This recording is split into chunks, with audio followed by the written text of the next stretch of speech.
নমস্কার। The power of astrology Sumanta G Chowdhury আমার YouTube চ্যানেলে আপনাদের সবাইকে স্বাগত। আমি এখন আলোচনা করব কন্যা রাশি নিয়ে। অগাস্ট থেকে বিফোর পূজা ভ্যাকেশন এই সময়টা কন্যা রাশির জাতক জাতিকাদের ক্ষেত্রে আমি পাঁচটি শত্রু, পাঁচটি দিকের শত্রু, পাঁচটি বৈশিষ্ট্যের শত্রুর জায়গা দেখতে পাচ্ছি। আজকে সেগুলোকে নিয়েই কিন্তু আমি উল্লেখ করব এবং ডিটেলিং করব কি সেই শত্রুতা, যেই শত্রুতা কন্যা রাশির জাতক জাতিকাদের সফলতার ক্ষেত্রে প্রতিবন্ধকতা সৃষ্টি করবে, সফলতার জায়গায় আঘাত আনবে, অবস্ট্রাক্ট ক্রিয়েট করবে। যদিও আজকের আলোচনাটা আমি সার্বিক মতে করছি, তবুও আমি বোঝাবার চেষ্টা করছি। প্রথমত, যদি সেকেন্ড হাউসকে খুব ভালো মতন লক্ষ্য করা যায়, তাহলে সেখানে বুধের রিফ্লেকশন লক্ষ্য করা যাচ্ছে। তাহলে বুধ মানে কিন্তু বুদ্ধি, বুধ মানে কিন্তু যুক্তি, বুধ মানে কিন্তু ব্রেন ওয়ার্ক। এবার সেকেন্ড হাউস দ্বারা কি বোঝা যায়? সেকেন্ড হাউস দ্বারা কিন্তু অর্থনৈতিক জায়গা, সঞ্চয়ের জায়গা, আমার দৃষ্টিভঙ্গির জায়গা, আমার মুখনিসৃত বাণীর জায়গা, এই সমস্ত কিছুকে বোঝা যায়, আর অনেক কিছুকে বোঝা যায়।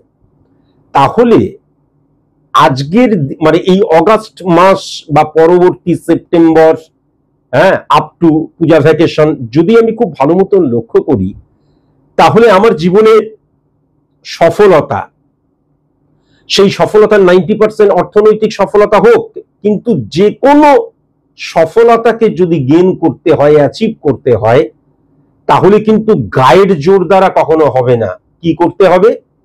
আমাকে বুদ্ধিকে ইমপ্লিমেন্ট করতে হবে, যুক্তিকে ইমপ্লিমেন্ট করতে হবে, আমার যে ব্রেন ওয়ার্ক সেটাকে ইমপ্লিমেন্ট করতে হবে, মস্তিষ্কের ফাংশনটাকেই মূলত কিন্তু ইমপ্লিমেন্ট করতে হবে ফর সাকসেস, অ্যাচিভ সাকসেস। এটাই হচ্ছে আসল কথা। যে কোনো ক্ষেত্রে কিন্তু, অর্থ ইনকামের ক্ষেত্রে, সঞ্চয়ের ক্ষেত্রে, এমনকি মুখনিসৃত বাণীর ক্ষেত্রে, আমার দৃষ্টিভঙ্গির ক্ষেত্রে এই ইমপ্লিমেন্টেশন ভেরি ভেরি ইম্পর্টেন্ট। আবার বলছি, ফর সাকসেস, অ্যাচিভ সাকসেস। এবার এই বুধের ঘরে কিন্তু মঙ্গল বসে রয়েছে। এবার মঙ্গলকে যদি খুব ভালো মতো লক্ষ্য করা যায়, তাহলে মঙ্গল হচ্ছে কি? ফিজিক্যাল অ্যাক্টিভিটিস, অর্থাৎ আমার যে ঊর্জার জায়গাটা, আমি কর্ম করছি, এই কর্ম করছিটা কিন্তু মঙ্গলের দ্বারা, আর কর্মটা করাচ্ছে কিন্তু শনি। আমরা অনেক ক্ষেত্রে কর্ম মানে, কর্মফল মানেই শনিকে জানি। শনি কিন্তু কর্ম করায়, আর কর্ম করে কিন্তু মঙ্গল। তার কারণ আমার ফিজিক্যাল অ্যাক্টিভিটিস, ঊর্জার জায়গাটা, আমি প্ল্যানিং করছি। বুধ, আমি একটা প্ল্যানিং করলাম, আমি একটা গোল সেট করছি, সেখানে বৃহস্পতিও থাকছে, বুধের অবস্থানও থাকছে, চন্দ্রের অবস্থানও থাকছে। কিন্তু যখন আমি কোনো প্ল্যানিং করছি, যখন আমি কোনো আমার টার্গেট ফিক্সড করছি, এবার সেটাকে অ্যাচিভ করার জন্য কি করতে হবে? আমার যখন ফিজিক্যাল অ্যাক্টিভিটিস এর প্রয়োজন, তখন মঙ্গল ভেরি ভেরি ইম্পর্টেন্ট। এই যে ফিজিক্যাল, আমি যে কাজটা করব, যার দ্বারা কিন্তু আমি সফল হব বা আমার যে টার্গেট সেটাকে ফুলফিল করব, সেটা মঙ্গল করবে। আর এই কাজটাকে করাবে কিন্তু শনি। Very very important. তাহলে শনি কিন্তু ডিসিপ্লিনের কারকতা। সুতরাং বারবার ধরে কিন্তু আমি বলি যে সফল যদি হতে হয়, তাহলে তোমাকে ডিসিপ্লিন হতেই হবে, বাস্তববাদী হতেই হবে, এবং ডেডিকেশন, ডিভোশন, ডিটারমিনেশনের জায়গাটা থাকতেই হবে, এবং পড়ে গিয়ে উঠে দাঁড়াতে হবে, হেরে গিয়ে আবার লড়াই শুরু করতে হবে। কেননা যারা যারা জিতেছে, যারা যারা সফল হয়েছে, তাদেরকে জিজ্ঞাসা করো, আমি একবার ট্রাই নিয়েছি, পারলাম না, শেষ হয়ে গেল। জীবনে কোনোদিন তাদের ক্ষেত্রে হয়নি। জীবনে কোনোদিন নয়। কোনো একটা এক্সাম্পল বা অর্ধেকটা এক্সাম্পল বা এক টুকরো এক্সাম্পলও তুমি দেখাতে পারবে না। তাহলে এবার কি হচ্ছে? সেকেন্ড হাউসে কিন্তু মঙ্গলের অবস্থান হয়ে গেছে। সুতরাং কি হয়ে যাবে? আমার যে সফলতার জন্য লড়াইটা, আমার যে টার্গেট সেটাকে অ্যাচিভ করার যে বাসনা, সেই ক্ষেত্রে আমি ব্রেনের চাইতে বেশি শরীরকে প্রাধান্য দিতে শুরু করব। এটা একটা মারাত্মক কন্ট্রাডিকশন ক্রিয়েট হয়ে যাবে। কেন? না তখন কিন্তু আমি কোনো কিছু যুক্তি দিয়ে, বুদ্ধি দিয়ে, বিবেচনা দ্বারা, হ্যাঁ, আমার মস্তিষ্কর ইমপ্লিমেন্টেশন দ্বারা কিন্তু তখন আমি কোনো কাজ করব না। আমাকে জিততে হবে, আমাকে পারতে হবে, আমার যেটা টার্গেট সেটা ফুলফিল করতে হবে, তখন কিন্তু আমি পরিশ্রম করছি। পরিশ্রমের মধ্যে যখন ব্রেনওয়ার্ক থাকে না, তখন পরিকল্পনাও থাকে না। পরিশ্রমের মধ্যে যখন যুক্তি থাকে না, তখন স্ক্যাটার্ডলি আমি মুভ করতে থাকি। আর যখনই আমি স্ক্যাটার্ডলি মুভ করতে থাকি, তখন আমি প্রচুর পরিশ্রম করলাম, কিন্তু আলটিমেট রেজাল্টটা 20, 30, 40% বেশি গেল না। এক্সাম্পল হিসেবে কোন জীবিকাকে আমি ছোট না করেই বলছি, যদি কেবল পরিশ্রম দ্বারাই জীবনে সফল হওয়া যেত, তাহলে মুটে মজুর কুলি এরা কিন্তু আম্বানির জায়গায় থাকতো। তা কিন্তু কখনোই সম্ভব নয়। যুক্তি, বুদ্ধি, বিবেচনা, গেম প্ল্যানিং, প্রত্যেকটা কিন্তু একটা প্ল্যানিং এর ব্যাপার আছে। পারফরমেন্সের জন্য বাস্তববাদী হওয়া, এবার তারপর পারফর্ম করা, তাহলে সেক্ষেত্রেই কিন্তু জয় লাভ করা যায়। আমি বারবার ধরে বলেছি, জয় হওয়াটাও কিন্তু একটা অঙ্কের ব্যাপার। জয় হওয়ারও কিন্তু ফর্মুলা থাকে, তারও কিন্তু একটা টেকনিক থাকে। স্ক্যাটারলি মুভ করলাম, স্ক্যাটারলি পরিশ্রম করে গেলাম, উদম পরিশ্রম করে গেলাম, আমি অসুস্থ হয়ে যাব। বা দেখা গেল তারপরে আমার একটা ধারণা হবে, কর্ম করে কোনোদিন জীবনে সফল হওয়া যায় না, ভাগ্যই সব। আসলে যে তার পেছনে তার কোনো গেম প্ল্যানিং ছিল না, তার যুক্তি ছিল না, বুদ্ধি ছিল না, পজিটিভ ইমপ্লিমেন্টেশন ছিল না, বাস্তববাদী মন ছিল না, কোডিয়াল রিলেশন ছিল না কর্মীদের সাথে, সহকারীদের সাথে, সেগুলো কিন্তু তখন আমি অ্যালুপ করে দিলাম বা ইগনোর করে দিলাম। যেমন এখান থেকে ভেরি ভেরি কনসাস এবং কনসাস। চন্দ্র এবং শনির অবস্থান ভেরি নাইস, কিন্তু চন্দ্র বৃহস্পতির ঘরে বসে আছে, এটা কিন্তু দারুণ একটা কম্বিনেশন। চন্দ্রের ঘরে কিন্তু শনি তার দৃষ্টি দিচ্ছে, ভেরি নাইস,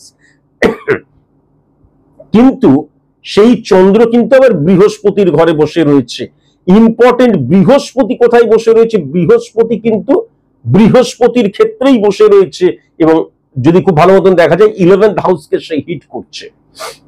তাহলে মারাত্মক নেগেটিভ ইনফ্লুয়েন্স কি হয়ে যেতে পারে? প্রথমত, বৃহস্পতি এবং শনির একত্রীকরণকে কখনো পজিটিভ মানা হয় না। কেন না? তার কারণ হচ্ছে শনি মানে হচ্ছে কঠোর কঠিন পরিশ্রম, আর কিচ্ছু বুঝি না।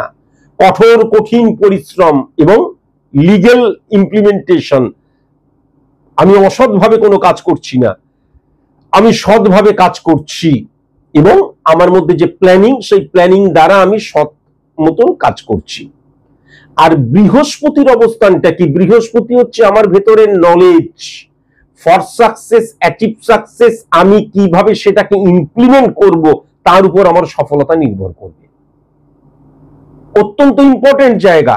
তাহলে এই দুটোর মধ্যখানে যখন চন্দ্র চলে আসে, তার মানে ফ্লাকচুয়েশনের জায়গা এবং বিশ্বাসযোগ্যতার জায়গাটা কিন্তু স্ক্যাটারলি মুভ করে বা নড়তে থাকে। কখনো তার মনে হয় কর্ম করব, কেননা বুধের ঘরে কিন্তু মঙ্গল বসে রয়েছে, তার মস্তিষ্কের মধ্যে, তার যুক্তির মধ্যে, তার বুদ্ধির মধ্যে, তার বিবেচনার মধ্যেও কিন্তু কর্ম করতে হবে, ফাইট করতে হবে, লড়াই করতে হবে।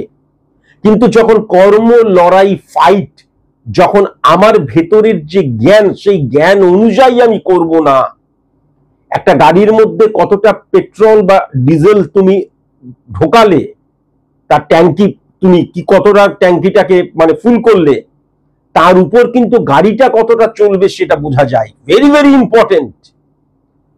আমার ভেতরের কতটা নলেজ আছে, আমার যতটুকু নলেজ আছে তার দ্বারা আমি কোন জায়গায় যেতে পারবো, বা আমি যেই আমার যে লক্ষ্যটা আছে সেই লক্ষ্যটাকে অ্যাচিভ করার জন্য আমার নলেজটাকে কিভাবে প্রসেসিং এবং ইমপ্লিমেন্ট করতে হবে সেই সফলতাকে অ্যাচিভ করার জন্য। আমি এক্সাম্পল স্বরূপ বহুবার বলেছি, ফুচকাওয়ালারা মাসে 20, 30, 20, 25, 30, 40, 50 হাজার টাকা লাভ করতে পারলে বিরাট ব্যাপার। কিন্তু আমি জানি এমন, আমি আর স্থানটার নাম বললাম না, একজন ফুচকাওয়ালা মাসে কোটি টাকা শুধু লাভ করে, বিজনেস তো কয়েক কোটি টাকা করে, এবং তার 42 রকমের ফুচকা পাওয়া যায়, তার দোকানে আমি অহরহ যাই। 42 রকমের, তুমি যাবে ওদের বোধহয় ওই 1টা-1:30 থেকে খোলে, রাত 12টা-1টা পর্যন্ত থাকে, আমি যতটুকু মনে হয়, আমি সঠিক মতন জানি না, সব সময় প্যাকড। 42 রকমের ফুচকা পাওয়া যায়। তাহলে আমার যে লক্ষ্যটা রয়েছে এবং আমার যে জ্ঞানটা রয়েছে, এবার সেই লক্ষ্যটাকে অ্যাচিভ করার জন্য জ্ঞানটাকে ইমপ্লিমেন্ট করব কিভাবে? এবার যখনই আমি পরিশ্রম করব, দেখা গেল আমি ঠিক করলাম সকাল 6টা থেকে গিয়ে ফুচকার মানে স্কুলের সামনে বা কোনো জায়গায় কোনো একটা দোকানে বা হোয়াটএভার যেখানেই হোক, গড়িয়াহাটের মোড়ে একদম সকাল 6টা থেকে রাত 12টা পর্যন্ত আমি ফুচকা নিয়ে বসে থাকবো। আলটিমেট দেখা গেল আমি 30,000 টাকা বেশি লাভ করতে পারলাম না, বা 20,000 টাকা, বা ম্যাক্সিমাম 40,000 টাকা। আর আরেকটা লোক ওই যে বললাম 42 রকমের ফুচকা বা মানুষের ডিমান্ড অনুযায়ী ফুচকা, এবং সেরকম স্থানে দেখা গেল 5 ঘন্টা বসলো, সে কয়েক কোটি টাকা ইনকাম করলো। তাহলে এই যে কেবল পরিশ্রমটাই আমাকে সফল হতে দেবে না, স্থান কাল পাত্র অনুযায়ী যে বিবেচনা, এবং এটাও তো মানতে হবে যে আমি যে ফুচকাটা নিয়ে বসছি, ওই আলুর থোকা মাখছি, টক জল করছি, ফুচকাটা ডুবিয়ে ডুবিয়ে এরকম ফুটো করে দিয়ে তার মধ্যে আলু ঢুকিয়ে দিয়ে দিচ্ছি। আর আপনারা নিশ্চয়ই জানেন ফুচকার কত রকম ভাবে ভ্যারাইটি ভাবে তাকে তৈরি করা হচ্ছে। তাহলে আমার ভেতরের জ্ঞানটাও তো প্রয়োজন, আমার ভেতরের নলেজটাও তো প্রয়োজন, সেটা তো জানা প্রয়োজন, প্রফেশনাল ইমপ্লিমেন্ট করার প্রয়োজন। তাহলে আমার যে ভেতরের জ্ঞান এবং আমার যে পরিশ্রম, এবং আমার মধ্যে ওই যে বললাম একটা হচ্ছে প্রবল, আমি শুধু পরিশ্রম করে যাব, পরিশ্রম করে যাব, পরিশ্রম করে যাব, আমি কিন্তু ডিসঅনেস্ট নই, শনি। আর আমি যখন পরিশ্রম করছি আমাকে জিততে হবেই, কিন্তু আমি আলটিমেট কেন পরিশ্রম করছি, কি জিতবো, কোন দিকে যাব আমি জানি না। মঙ্গল আমার ঊর্জা, মারাত্মক ঊর্জা হয়ে ঊর্জার এগ্রেসিভনেস। তাহলে এই কন্ট্রাডিকশন কিন্তু আমি বারবার ধরে বলেছি যে কন্যার সময়টা, কন্যা রাশির জাতক জাতিকাদের ক্ষেত্রে এই সময়টা খুব একটা পজিটিভ যাচ্ছে না। কিন্তু আবার যদি খুব ভালো মতন দেখা যায় তাহলে বুধ এবং রাহুর অবস্থান এবং সূর্য এবং রাহুর অবস্থান, তাহলে রাহু কিন্তু কি ইলিউশন, আবেগ, ইমোশনকে ইনক্রিজ করে। তাহলে যুক্তির জায়গায় আবার সেটা কি শুক্র দ্বারা প্রভাবিত হয়ে যাচ্ছে, যদিও শুক্র এবং বুধের অবস্থান নেগেটিভ বলা হচ্ছে না, কিন্তু ভালো থাকার জন্য, সুখে থাকার জন্য, আমার সিচুয়েশন থেকে বেরিয়ে আসার জন্য আমি যে বুদ্ধিকে ইমপ্লিমেন্ট করব, যুক্তিকে ইমপ্লিমেন্ট করব, আমি কিভাবে বেরিয়ে আসবো অর সিচুয়েশন থেকে? যখন আমার ফিনান্সিয়াল জায়গাটা স্ট্রং হবে, তাহলে ফিনান্সিয়াল জায়গাটা স্ট্রং করার জন্য তখন আমি কি করব? তখন আমার এই যে বুধ এবং রাহুর ইলিউশনে আক্রান্ত হওয়া মানে যুক্তি ধরে নেবে যে কেবল কর্ম দ্বারা কিন্তু আমার যে এত ধার দেনা বা আমার যে এত ক্রাইটেরিয়া সেটা ফুলফিল হবে না। সুতরাং ফাটকা বা ইলিগ্যাল জায়গা বা আমার যেটা আছে সেটাকে ভুল জায়গায় ইমপ্লিমেন্ট করে দেওয়ার জায়গাটাও মারাত্মকভাবে লক্ষ্য করা যাচ্ছে। এখান থেকে ভেরি ভেরি কনসাস এবং কনসাস। রাহু এবং সূর্যের অবস্থান কি করবে? রাহু এবং সূর্যের অবস্থান হচ্ছে আমিত্বকে জাহির করবে, আইডেন্টিটি ক্রাইসিস সৃষ্টি হবে, আমি যেটা করছি সেটাই ঠিক আর বাদবাকি সবাই ঠিক নয়। কমিউনিকেশনের জায়গাটা ডিস্টার্ব হয়ে যাবে, আমি কখনো অ্যাডজাস্ট করে চলতে পারবো না, আমি কখনো কম্প্রোমাইজ করতে পারবো না, কম্প্রোমাইজ করলেও মনের বিরুদ্ধে গিয়ে কম্প্রোমাইজ করবো। তার ফলে কি হবে? তার ফলে আমার পারফরমেন্সটা কিন্তু হানি হয়ে যাবে, ডিক্রিজ হয়ে যাবে। আমি মনে করবো যা কিছু ভালো হচ্ছে আমার দ্বারা হচ্ছে। ঘরের মধ্যেও যখন আমার মতন করে সবাইকে চলতে হবে, তখন ঘরের মানুষগুলো কখনোই মেনে নেবে না। কেন? তুমি এবং আমি মিলে আমরা হয়, আমি এবং আমি মিলে আমরা হয় না। এই জায়গাটাও কিন্তু মারাত্মকভাবে নেগেটিভ লক্ষ্য করা যাচ্ছে। এছাড়াও যদি মারাত্মক একটা নেগেটিভ জায়গা যেটা লক্ষ্য করা যাচ্ছে, কেতু, মঙ্গল এবং চন্দ্রের অবস্থান। প্রথমত মঙ্গল বুধের ঘরে বসে রয়েছে, এবং খুব ভালো মতন যদি দেখা যায় মঙ্গলের ঘরে কিন্তু নেপচুন বসে রয়েছে এবং কেতুর অবস্থান রয়েছে। আমি আগেই বললাম মঙ্গলের জায়গাটা কিন্তু পজিটিভ নয়। কেতু এমন একটা প্ল্যানেট, যেই প্ল্যানেটকে ছায়া প্ল্যানেট, ক্যালকুলেটিভ প্ল্যানেট বলা হয়, যার নিজস্ব কোনো পাওয়ার নেই। যেই ঘরে বসে আছে সেই ঘরের অধিপতি গ্রহ যদি পাওয়ারফুল হয়ে যায় তাহলে কিন্তু সে পাওয়ারফুল হয়ে যায়। তাহলে মঙ্গল নেগেটিভ হয়ে গেছে এবং শুক্র, আমাদের বুধ রাহুর অবস্থানের মধ্যে দিয়ে নেগেটিভ সিচুয়েশন, পুরোপুরি বুধের যে ফাংশন তার অপোজিট রিয়াকশন, রিপারকেশন কিন্তু আমি কন্যা রাশির জাতক জাতিকাদের মধ্যে লক্ষ্য করতে পারছি। সুতরাং কেতু কিন্তু নেগেটিভ হয়ে গেল। কেতু যখন নেগেটিভ হয়ে যায় তখন আমার স্যাটিসফ্যাকশনের জায়গাটা কখনো পজিটিভ ভাবে হয় না। এবার আমি যদি খুব ভালো মতন মঙ্গলের অবস্থান বা কেতুর অবস্থান দেখি, তাহলে 12 নম্বর ঘরকেও কিন্তু লক্ষ্য করা যাচ্ছে। তাহলে আমার জীবনে দেখা গেল এই যে অগাস্ট মাস থেকে আপ টু পূজা ভ্যাকেশন, এই সময় পর্যন্ত আমি কখনো স্যাটিসফাই হতে পারবো না। আমি সমস্ত কিছু মনের বিরুদ্ধে গিয়ে বা মানসিকভাবে কম্প্রোমাইজ করে নিচ্ছি, কিন্তু স্যাটিসফ্যাকশন বিহীন লাইফ লিড করব, সেটাও কিন্তু পরিষ্কার লক্ষ্য করা যাচ্ছে। এখান থেকেও ভেরি ভেরি কসাস এবং কনসাস কিন্তু হতেই হবে। 1 2 3 4 5 6 7 খুব ভালো মতন যদি দেখা যায়, বৃহস্পতি উচ্চস্থ ছিল, কিন্তু সেই বৃহস্পতি সমসপ্তমে কিন্তু শুক্রকে হিট করছে, যেই শুক্র নিচস্থ হয়ে বসে রয়েছে, এবং শুক্রের ঘরে কিন্তু রাহু, বুধ এবং রবির অবস্থান রয়েছে, আগেই ফাংশন বললাম। তাহলে আমার ভেতরের যে নলেজটা রয়েছে, সেই নলেজটাকে সঠিক মতন নিয়ন্ত্রণ আমি করতে পারছি না। আমার মধ্যে কেবল নলেজ থাকলে হবে না, আমি সারা বছর ধরে পড়লাম, দারুণ পড়াশোনা করলাম, এবার দেখা গেল পরীক্ষা হলে গিয়ে যে একটা চাপ সৃষ্টি হলো, সেই চাপ থেকে আমার কি হয়ে গেল, আমার যে আমার ভেতরের যে কনফিডেন্স লেভেল, সেটা কিন্তু ডাউন হতে শুরু করলো বা নড়তে শুরু করলো। তাহলে কি হয়ে যাচ্ছে, বৃহস্পতির অবস্থান অত্যন্ত পজিটিভ এবং সেখানে চন্দ্র বসে রয়েছে, আমার মন কিন্তু আমার নলেজকে বিশ্বাস করছে, কিন্তু শুক্র মানে যেহেতু বারবার ধরে বলেছি লাক্সারিয়াস লাইফ লিড করা, এবং এটাও বারবার ধরে বলেছি লাক্সারিয়াস লাইফ লিড করা মানে প্রত্যেকের ক্ষেত্রে এক জিনিস নয়। আম্বানির লাক্সারিয়াস লাইফ লিড করা আর স্যার সুমন্ত জি চৌধুরীর লাক্সারিয়াস লাইফ লিড করা এক নয়। আমার সিচুয়েশন রয়েছে, প্রচুর ধার দেনা রয়েছে, যাদের প্রতি যা কর্তব্য সেটা আমি পালন করতে পারছি না, ফিনান্সিয়াল কন্ডিশন ড্যামেজ হয়ে যাবার জন্য। ঠিক তখনই আমার শুক্রের পজিটিভ ইনফ্লুয়েন্স কি করে, আমাকে লাক্সারিয়াস লাইফ দিচ্ছে, মানে আমি ওভারকাম করার ক্ষমতাটা আমার তৈরি হলো। তাহলে যখনই ওভারকাম করার ক্ষমতাটা তৈরি হচ্ছে, দেখা যাচ্ছে আমি মাসে 20,000 টাকা ইনকাম করতাম, সেখান থেকে হচ্ছে না, এবার আমি আস্তে আস্তে 30, 40, 50 ইনকাম করছি, তখনই কিন্তু কি হয়ে যাচ্ছে, আরোর জন্য আরো চাই এর জন্য, তখন আমি আমার ভেতরের নলেজকে কিন্তু সঠিকভাবে মূল্যায়ন করছি না। তার কারণ দেখা গেল আমি আমার যে নলেজ, ভালো নলেজ, কিন্তু তার দ্বারা 30,000 টাকার বেশি আমি ইনকাম করতে পারছি না, বা এমন কোনো ফাটকা বা এমন কোনো টাকা ডবল হয়ে যাবা এমন কোনো একটা জায়গায় আমি ইনভেস্ট করলাম বা কিছু একটা করলাম, যার ফলে আমি মুনাফা দ্বারা আমার শুক্র প্রভাবিত হলো, আমি ওর সিচুয়েশন থেকে বেরিয়ে আসতে শুরু করলাম, তখন সেটাকেই আমি বিশ্বাস করতে শুরু করলাম আমার নলেজের চাইতে। কিন্তু একটিবারের জন্য আমি চিন্তা করলাম না, আমার নলেজটা অভিজ্ঞতার সাথে যুক্ত হয়ে গিয়ে আস্তে আস্তে কিন্তু ইনক্রিজ এবং ধারালো হতে শুরু করবে। আমি সেইটাকে কিন্তু ভুলে গেলাম যে সেটা আমার ফরএভারের জন্য আরো উন্নত হবে। আমি ইমিডিয়েট আমার যে প্রবলেম রয়েছে বা অর্থনৈতিক সফলতার জন্য বা আমার সিচুয়েশন থেকে ওভারকাম করার জন্য আমি এমন নেগেটিভ ইলিগাল অ্যাক্টিভিটিস, কেননা আমরা খুব ভালো মতন জানি 4 মাসে কখনো টাকা ডবল হতে পারে না।